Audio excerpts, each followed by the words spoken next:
அனைவருக்கும் வணக்கம். Tamil Nadu government எம்ப்ளாயியோட pay slip வந்து எப்படி டவுன்லோட் பண்ணுறது அப்படிங்கிறத பார்க்கலாம். இதுக்கு முன்னாடி IFHRMS 2.0 அப்படிங்கிற வெர்ஷன் வந்து அப்டேட் பண்ணாமல் இருந்தாங்க. இன்றைக்கி அதாவது ஜனவரி 2024 IFHRMS 2.0 வந்து சர்வர் வந்து அப்டேட் பண்ணியிருக்காங்க. களஞ்சியம் அப்படின்ற பேரையும் மாற்றிருக்காங்க.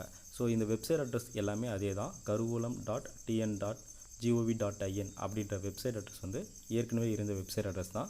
ஸோ அந்த வெப்சைட்டில் நீங்கள் என்ட்ரு பண்ணி லாகின் பண்ணும்போது இந்த மாதிரி தான் வரும். ஸோ உங்களுடைய எம்ப்ளாயி ஐடி லாகின் பண்ணும்போது அதே தான். அண்ட் தென் பாஸ்வேர்டு வந்து உங்களுடைய டேட் ஆஃப் பர்த் டிஃபால்ட்டாக இருக்கும். நீங்கள் பாஸ்வேர்டு ஏதாவது சேஞ்ச் பண்ணியிருந்தீங்கன்னா அந்த பாஸ்வேர்ட் போட்டு லாகின் பண்ணிக்கிங்க. ஸோ புதுசாக வந்து இன்டர்ஃபேஸ் இப்படி தான் இருக்கும். இதுக்கு கீழே வந்து பார்த்திங்கன்னா சர்வீஸ் ப்ராக்கெட்டில் வந்து HR அண்ட் ஃபினான்ஸ்னு இருக்கும். EHR and creation and payment second option. தேர்டாக வந்து எம்ப்ளாயி செல்ஃப் சர்வீஸ். ஃபோர்த் வந்து ஆல் ரிப்போர்ட்ஸ். அண்ட் தென் ஃபிஃப்த்தாக வந்து பே ஸ்லிப். கடைசியாக வந்து அதர் அப்ளிகேஷன்ஸ் இருக்குது. இப்போ நமக்கு தேவை பே ஸ்லிப் தான். ஸோ பே ஸ்லிப் கிளிக் பண்ணும்போது செலக்ட் இயர் அப்படின்னு கேட்கும். எனக்கு வந்து 2023 நான் செலக்ட் பண்ணிக்கிறேன். அடுத்த மந்த் வந்து நவம்பர் மாதத்துக்கு செலக்ட் பண்ணிக்கிறேன்.